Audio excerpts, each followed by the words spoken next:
All right, I think we can start again. We're meant to come back at 11:15, so we are just we're good.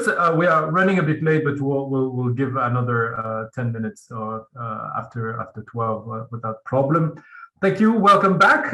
And now we move to the second and another fundamental horizontal issue, gender equality, and also briefing touching upon maybe the discussion also on the ending sexual exploitation, abuse, and harassment in development cooperation, which was the topic of a recommendation that was adopted by the DAC.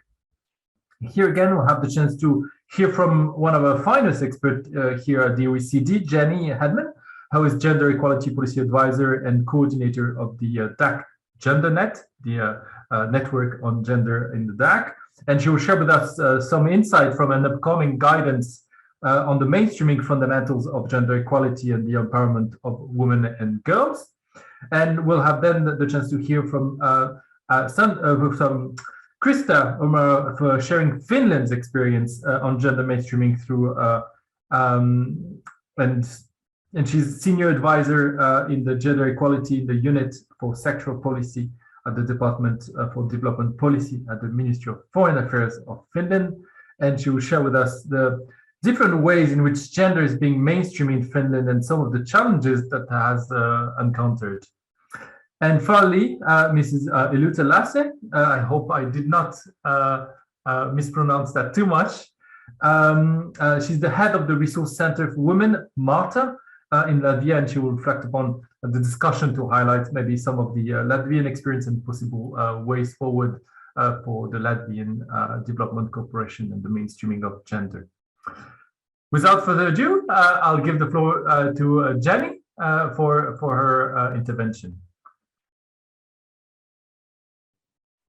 Thank you so much, Sydney, and hi everyone. It's great to be here. So yes, as Sydney was saying, I work in the gender equality team of the OECD's Development Cooperation Directorate on gender equality, and I coordinate the DAC network on gender equality, which is the place where gender and development experts come together in the DAC to do peer learning and exchange.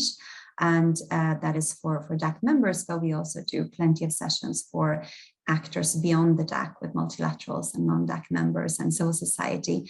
And in our team, as Sydney was referring to, we also coordinate the implementation of this DAC recommendation on sexual exploitation, abuse, and harassment, and the DAC reference group, which again is a space for peer learning on the topic of ending SEA. So indeed, the seminar is really timely for us because we're in the middle of working on new DAC guidance on gender equality. So I'll use this to set the scene for us in this session. I'll go through quite a broad range of things quite quickly. So it will be a little bit of a whirlwind of topics, and I'll try to just pick out sort of the key issues. And I do apologize. I realize I heard the end of the session on climate change. I do think that I will say some similar things that were said around environment and climate change, which I think is inevitable to some extent. But so with that, starting with this first slide, that I wanted to use this just as a starting point, this gender equality continuum, which we feel is a helpful tool when you think about working on gender equality and you think about what impacts will your intervention have, because actually, even if you don't think about gender equality at all, your intervention will have impacts on gender equality, be they negative and harmful, or maybe they are neutral, maybe they are gender blind, but maybe they then actually build on existing gender inequalities, and with that, they may actually be reinforcing those existing inequalities. So this is kind of a good framework to have in mind at all points of your development, sort of interventions, planning, programming. I think ideally what we would want to aim at is that green box, which is transformative change for gender equality. So that implies that your development program has actually helped transform power and gender and social relations and led to sustainable long-term change for strengthened gender equality. So how then? How do we do this? How to integrate gender equality? Well, we know that there's no one single silver bullet. I think you've talked about this in the climate change session as well. This is really about the entire system. So if we go to the next slide, I wanted to show you what is basically the table of contents of the forthcoming DAC guidance, which takes us through the whole program cycle and the whole kind of system of a development partner. And again, I'll just pick up on a couple of key points under each of these headings, because we won't have enough time to go through everything, obviously. But just starting with leadership and policy frameworks, we think it's important to start with acknowledging that gender equality is both the smart thing to do. It's the smart thing to do for sustainable development, for economic growth. And it is also the right thing to do. This really is an issue about human rights for half of the population. It is an issue about providing opportunities for women and girls to make their own choices and shape their own lives. So both of those rationales are important. And with that, of course, the fact that most countries have committed to Agenda 2030 and the SDGs. So in the DAC community, there are a few members that have really strong leadership on gender equality and that have adopted feminist foreign policies. And the countries that have been able to adopt these feminist foreign policies really see that as a helpful tool, excellent for accountability around gender equality. Another approach is that many DAC members also are taking is to have gender equality in their legal frameworks. So making gender equality a legal requirement for your development cooperation. That we have quite a few DAC members who have done that. Now, those two approaches are great, maybe not possible for every development partner, but I think that every development partner can have policies and strategies in place on gender equality, building on, again, the SDGs. So with that, moving on to point 2 on this slide is around planning, analysis, and design. And this is really about the importance of thinking about gender equality at the outset of any development intervention. And here, if we go to the next slide, we feel that a very helpful tool is actually the Dac Gender Equality Policy Marker. This is this part of the OECD's creditor reporting system that we use to collect data on official development assistance or aid. So for DAC members, it's mandatory to report to the OECD on the extent to which their programs address gender equality. And they do this using this tool that is the Dac Gender Marker. So it is a statistical tool to track and analyze ODA for gender equality and to report to the OECD. But actually, it's also an accountability and planning tool. And DAC members are using it as a planning tool. And it really helps open up the conversation about gender equality, because when you are designing a program, if you're a DAC member, and even if you're not, we do have many other actors who are using this tool who are not DAC members. So when you're designing a development program, you use the tool and you answer the questions on this slide. Does your intervention have gender equality as a policy objective, yes or no? If no, maybe you want to ask yourself, why not? If yes, you want to ask yourself, so is gender equality a significant objective, one of others, so basically mainstreamed? Or 2, is gender equality the principal main objective of this program? Actually, the program wouldn't even have been undertaken without gender equality. So once you have this tool and you apply it at the outset of your program, it does open up a conversation. You have to reflect on it. So for us, it's actually an excellent planning tool. I would present this as such. And then, of course, also accountability also to collect and analyze ODA levels for gender equality. So with that, I think we can take down the PowerPoint, and I will move on to my next point 3, which was around implementation. So there I wanted to highlight the point that gender equality is actually not only about mainstreaming. We often talk about gender mainstreaming, but it really is also about dedicated, targeted programs. In the gender community, we've been talking for many years about having a twin track approach, that you really need both dedicated programs and you need mainstreaming. And I think, at least when it comes to gender equality, often this side of it around dedicated targeted programs for women's empowerment, women's rights, it can be a little bit forgotten about. So that one is just, I just wanted to kind of stress that part. And then when it comes to actually mainstreaming gender, we are seeing this, and we would encourage development partners to see this quite holistically.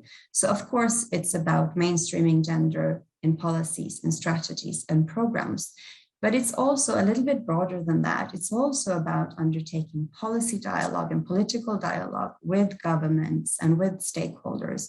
And it's also, mainstreaming is also about mainstreaming your own institution. What does your actual internal policies look like when it comes to gender equality and, you know, human resources, etc.? I will come back to that point.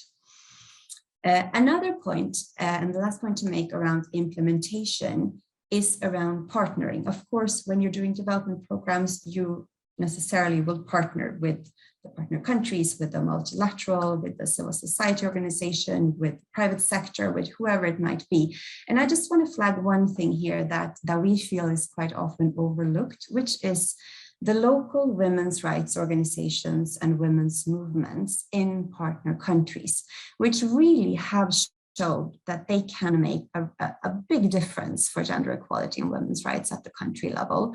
And I think development partners, at least DAC members, often overlook them a little bit and find it quite hard to reach them and to fund them because they are generally small, they're local organizations. But there really are opportunities to support these local women's movements through multilateral joint funds that are set up for this purpose. And there are also specific women's funds that are really set up specifically to fund local women's movements in developing countries. So I just wanted to flag that point that is often a little bit forgotten. Okay, moving on to my 4th point, which was on financing. Of course, we do need the money. Let's not forget that if we really want to make change on any topic, including on gender equality, we do need to allocate some money, some financing for it. I wanted to highlight here that actually, when it comes to gender equality, we should also think about it not only in terms of ODA or aid, but also when it comes to private finance, blended finance, there are actually plenty of opportunities, and climate finance, I should say as well. There are plenty of opportunities for thinking about, you know, women's entrepreneurs or integrating a gender lens when we're working with the private sector and with blended finance vehicles. And that's something that's really coming more and more today, and many actors are doing this. So there's plenty of sort of good practice to draw on there. My 5th point was around monitoring and evaluation. I'm not going to go into that very much because I also think our colleague from Finland will talk about this a little bit. I just wanted to say that monitoring and evaluation of gender equality is often a little bit, you know, comes at the end and maybe a little bit overlooked, but it actually does help us build a strong body of evidence around gender equality result, and that really can contribute to political will. So it is an important aspect as well. My final point on gender equality is about our own institutions. Again, it's important that our own institutions live up to the values on gender equality that we want to convey in our development programs. So what does your human resource policies look like? Are there women in management? In addition to that, of course, gender equality won't happen magically. We will need the gender experts in place, and we will need training for staff to be able to mainstream gender equality, to understand what it is about. And what do the incentive and accountability systems look like in your organizations? For example, many DAC members have used or are using staff performance reviews to have gender equality as a mandatory part of staff performance. And also there are different types of accountability systems for gender equality. And I want to pick as one example of a potential accountability system, the Dac recommendation on ending sexual exploitation, abuse, and harassment. So with that, let me kind of close the chapter on gender equality and move towards this topic of SEA and the 2019 recommendation approved by the Dac on ending exploitation, abuse, and harassment in development cooperation and humanitarian assistance. So this is a kind of a safeguard system to do no harm to gender equality, really. So it links up with gender equality, but it's slightly separate.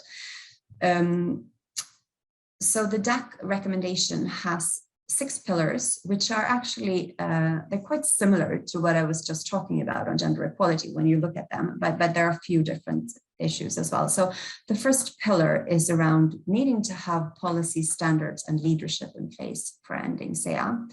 The second pillar is around developing survivor and victim-centered response and support mechanisms. So that means that the survivors' experiences, rights, and needs are at the center of reporting systems.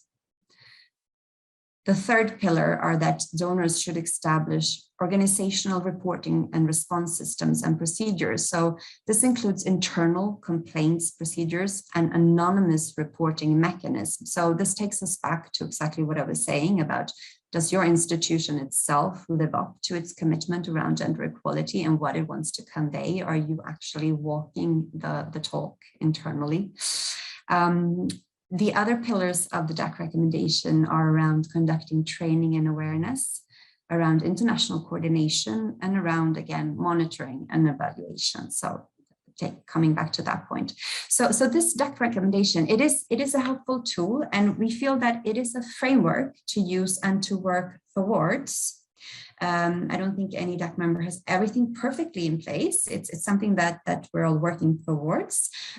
We do have the Dac reference group, and they do have peer learning meetings. And so I'm not leading on this topic, but I have been encouraged by my colleagues to warmly welcome Latvia to take part in those peer learning events and meetings. And same, the GenderNet does sessions and learning sessions for members, for partners that are not necessarily Dac members, on gender equality and women's empowerment and all types of issues linked to that. So most welcome to join us in those conversations. And I'm going to stop there and happy to kind of come back to any specific point that you're particularly interested in.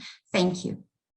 Thank you so much, Jenny. It is a very clear presentation and on different aspects. And I think your starting point also was quite interesting on, or even if your intervention is not thinking about gender, it has a gender impact. And I think that's a very good starting point for the mainstreaming. Krista, over to you. I know you have some connection issue, or you've been kicked out or dropped out of the link. So we'll try. I hope that we'll make it work. But yes, please. Yes, perfect. And yeah, over to you then. Thank you very much.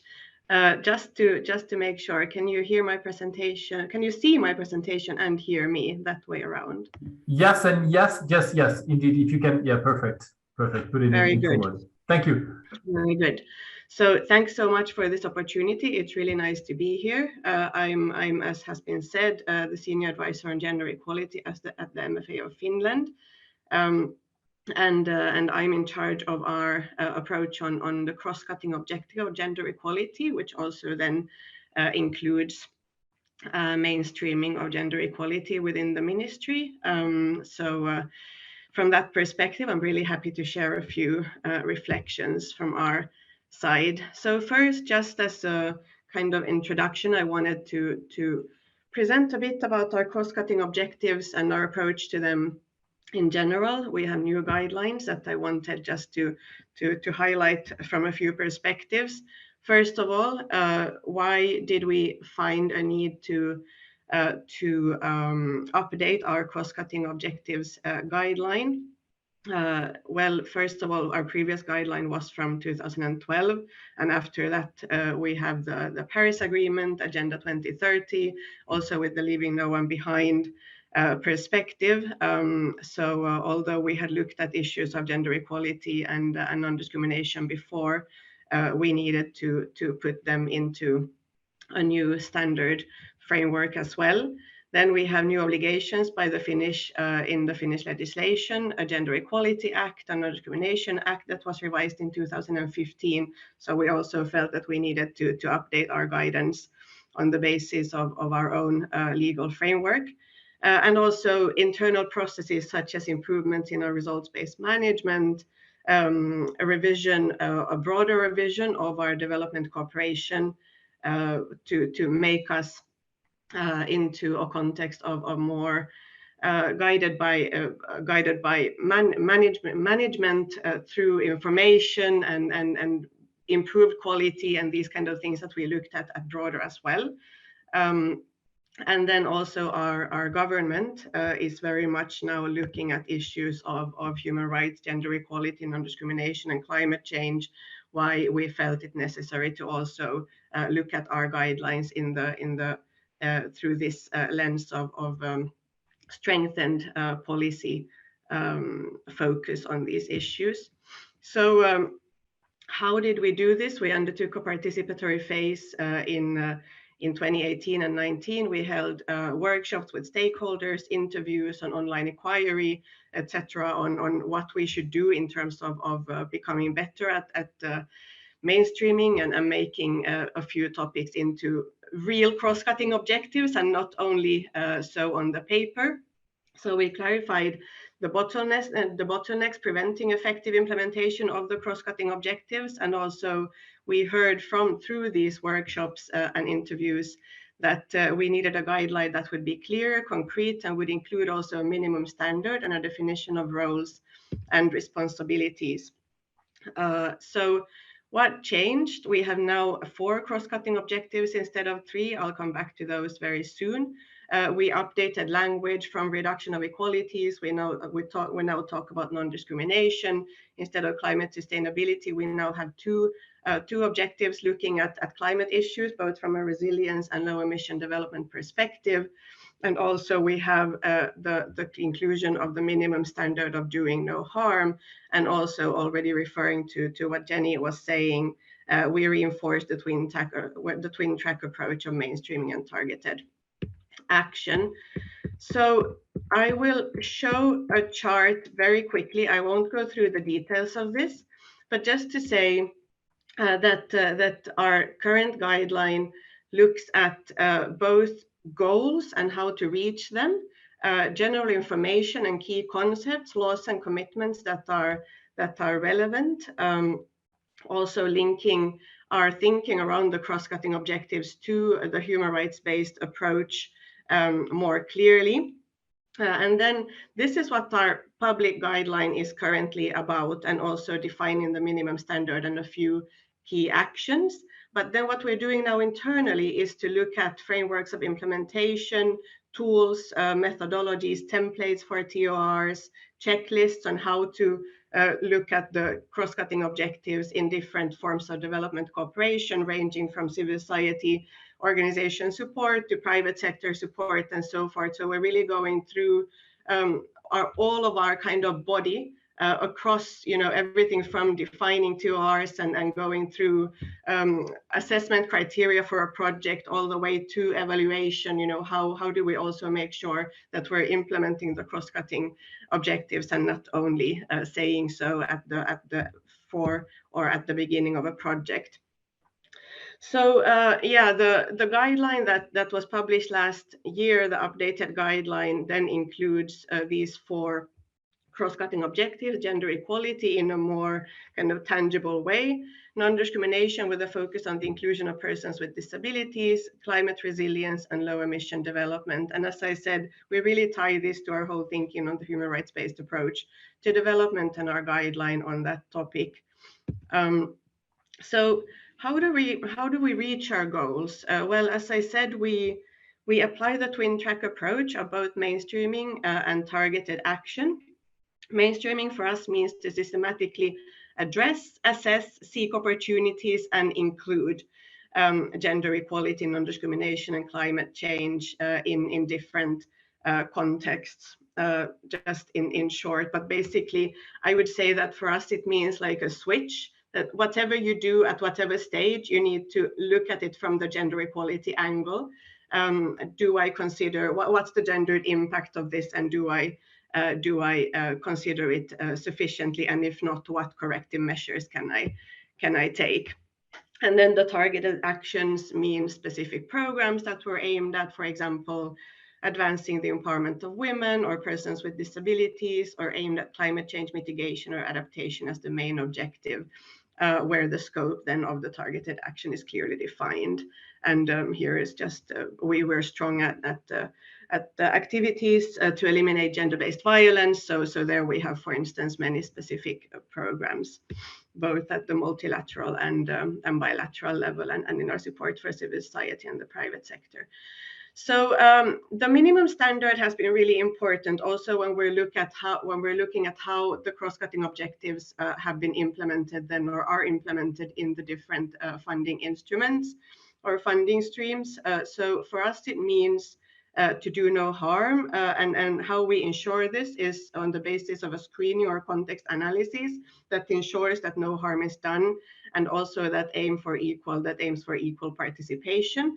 And then also that the intervention from the very outset disaggregates data on the basis of sex, disability, and age where relevant and possible.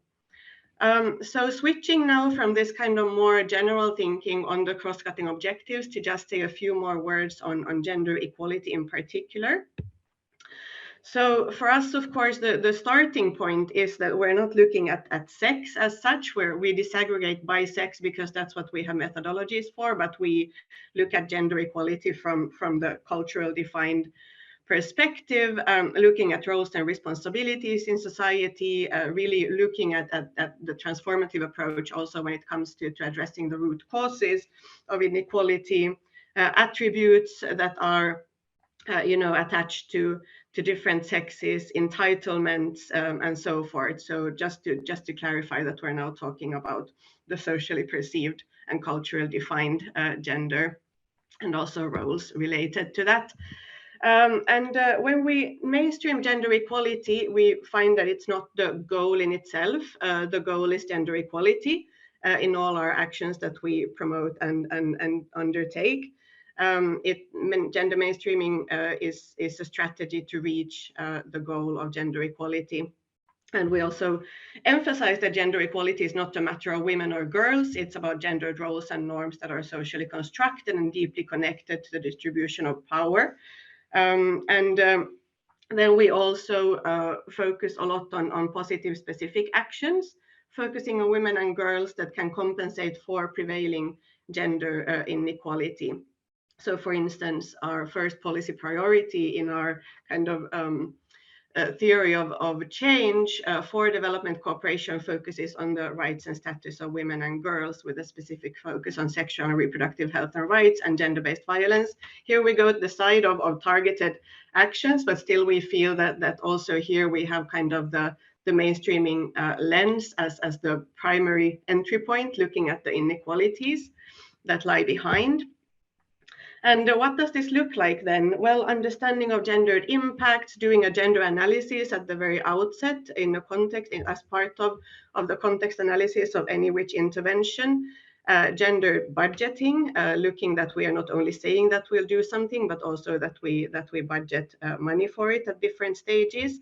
And then also results-based monitoring and evaluation, looking at objectives, indicators, following up on those indicators. And then, as I previously alluded to, we're also looking now at our evaluation guidelines on how they then take into consideration gender, and how we can focus also on gender equality in the evaluations through the questions, for instance, that are asked, and the team that is built up, and so forth. And then data disaggregation, as I mentioned. So just two more key points. I know that I've very soon used up my time if I haven't already. How do we then monitor our progress? Well, as Jenny said, we're really using the DAC markers to make sure that we are on track. And we've seen that we need to do much more in-house understanding of the markers, so that desk officers of different projects and interventions can as well, they understand the value of the markers and they use them correctly, because we've set this target of achieving the also EU level goal of 85% of all new development interventions, that they should include targeted action on gender equality. So we, in order to reach that goal, we need to make sure that we use the DAC markers correctly. And also now we're laying up a roadmap for how to achieve this goal by 2027. That's what we're aiming at. So we're now, also seeing where are the gaps right now, also in terms of gender mainstreaming and targeted action, and in which instruments we're looking, especially now at private sector instruments as well, to make sure that we're doing the walking the talk in all of our different instruments.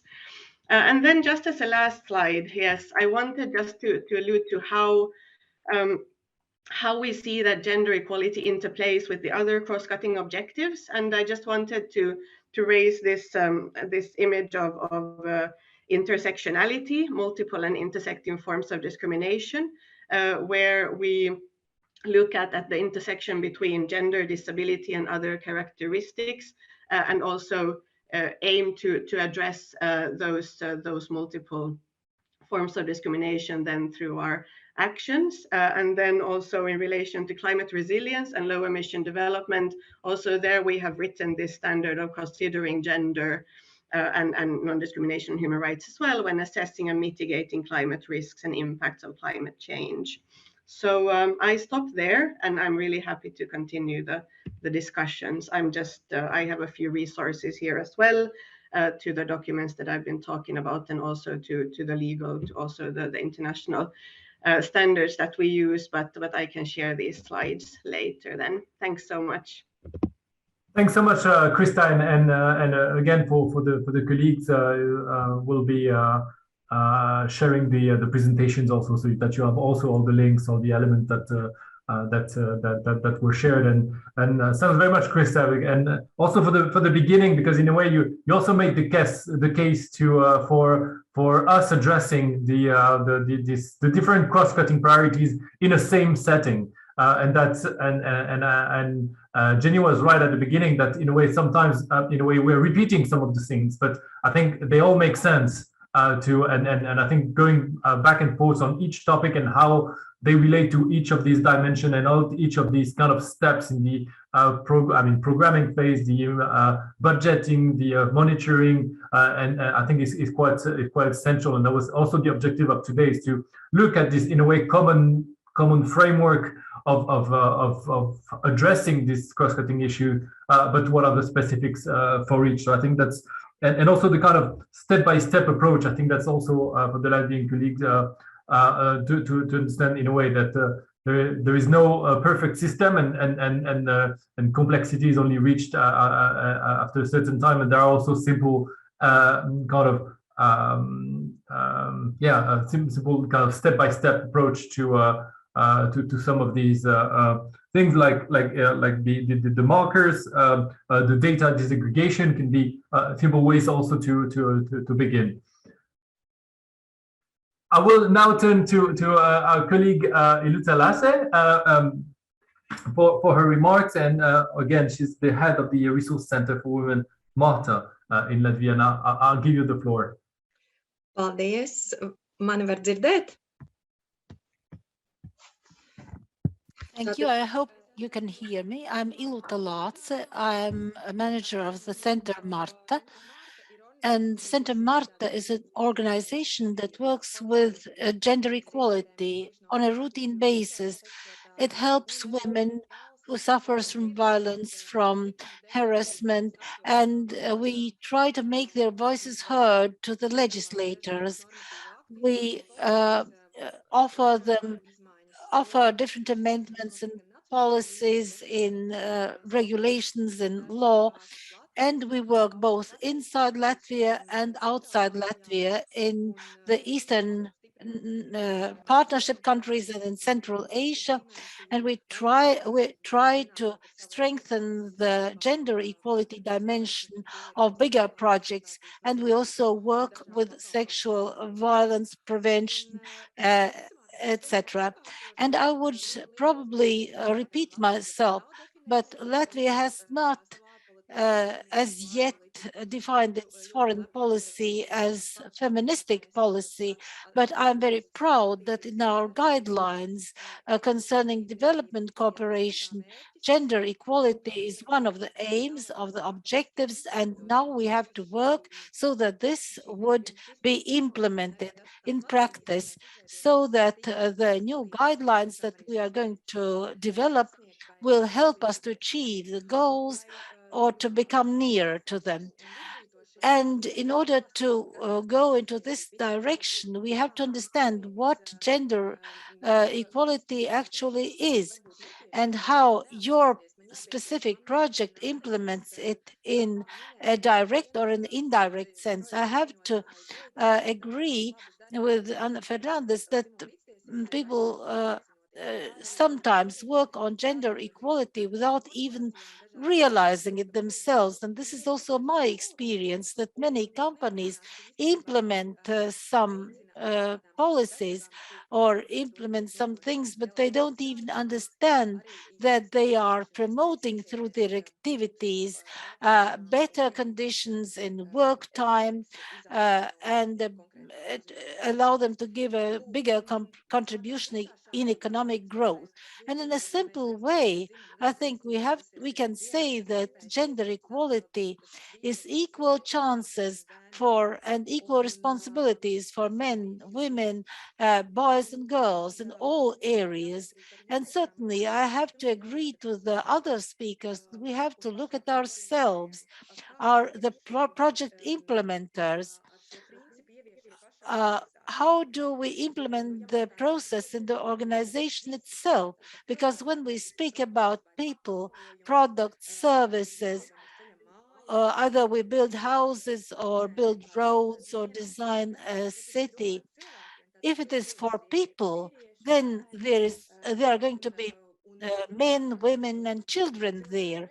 And if we understand the realities of the people in the present situation, we have to design these things in a way that all people could use them. So houses should have elevators so that we can go up in the elevator with perambulators with children. And we have to think about whether the woman is going to be the single caretaker of the child, or we are going to have other care institutions around the house, or whether public transport is going to be used if there is only one car in the family. And we also have to think about the competence of the project implementers on gender equality. We have to understand what the previous practice on gender equality has been in the organization, whether there have been or are any algorithms for people if there are cases of sexual harassment, whether whether in these organizations that promote women projects, whether there is an intended policies and dedicated policies on gender issues. I think that we are quite clear now about how this can be measured, and we can measure it, and we have to measure it when we implement different interactions.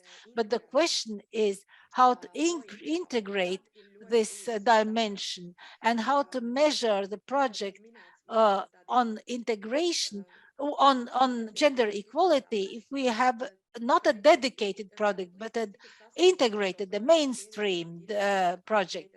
And then we have to look at the target group of a project, how many boys and girls are there. If there is a single target groups of girls only, for instance, or boys only, we have to think how and why it is, whether this is indeed a project for affirmative action, so that girls or boys should be taken out of some discriminating realities, or we should somehow expand the groups. If a project is just targeted to males, and if the project helps them to develop some care skills to become better fathers, this is also a good way of targeting gender equality. And the quantitative aspect is also important, but it is important to understand the realities, the needs of the groups in a specific country or a region. What could be the services, and what could be the acceptance of these services?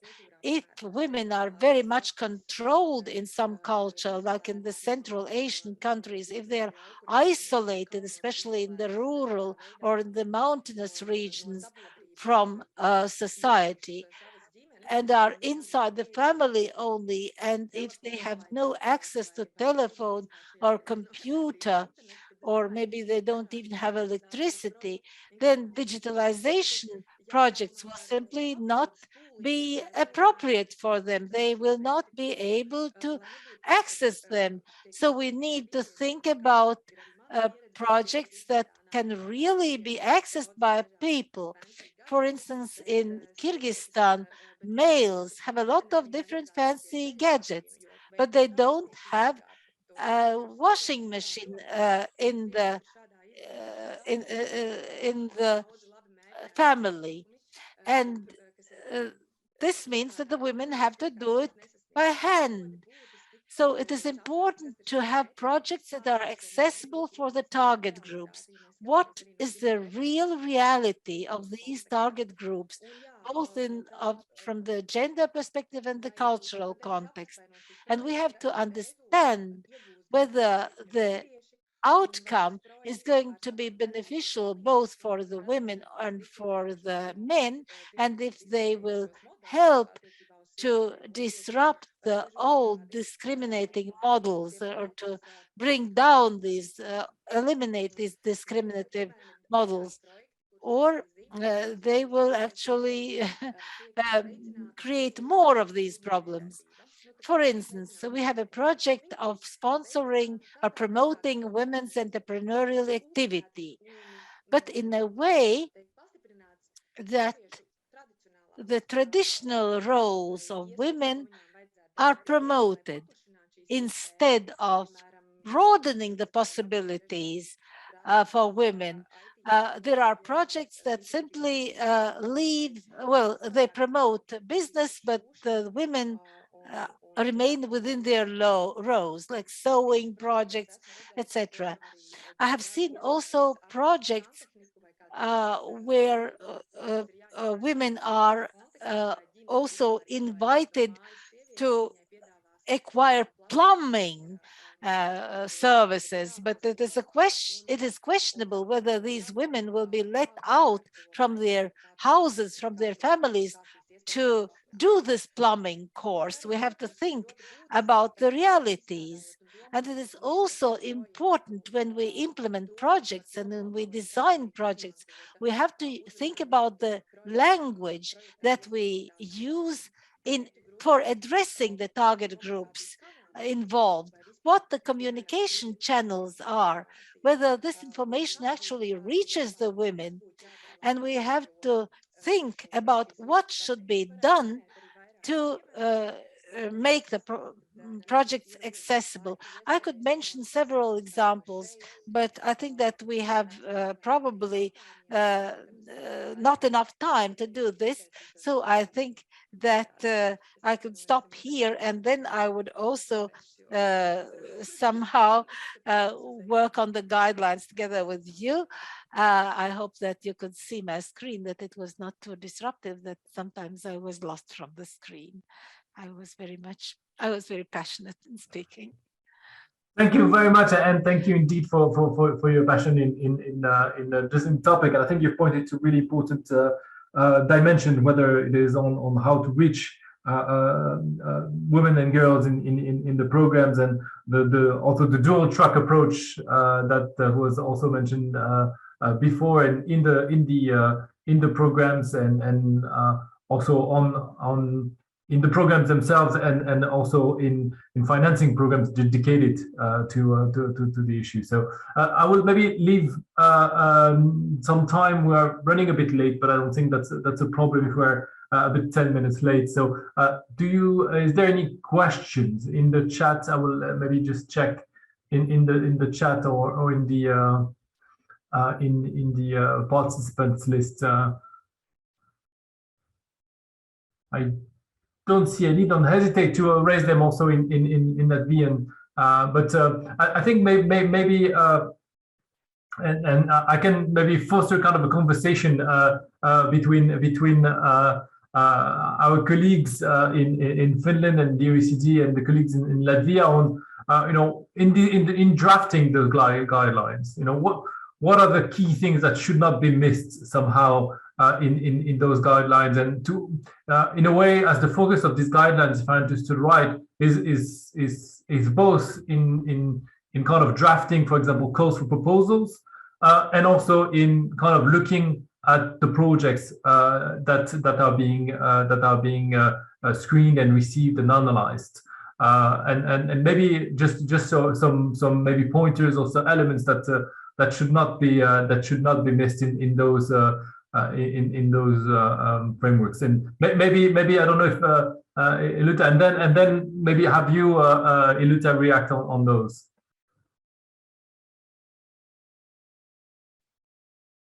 Krista, do you want to come in first? Sure, yes, happy to.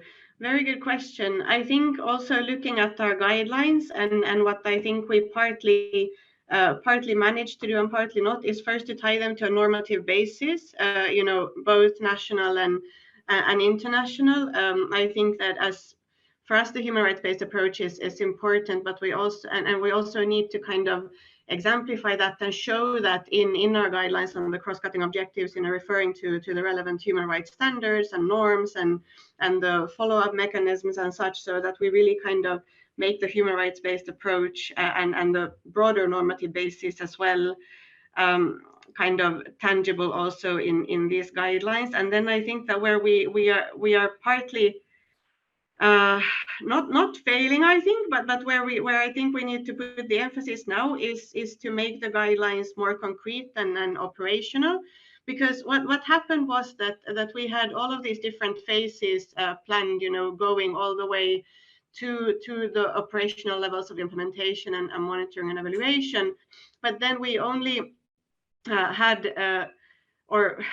once we had finalized the first stages of the more kind of the what and before we could come to the how, we started this other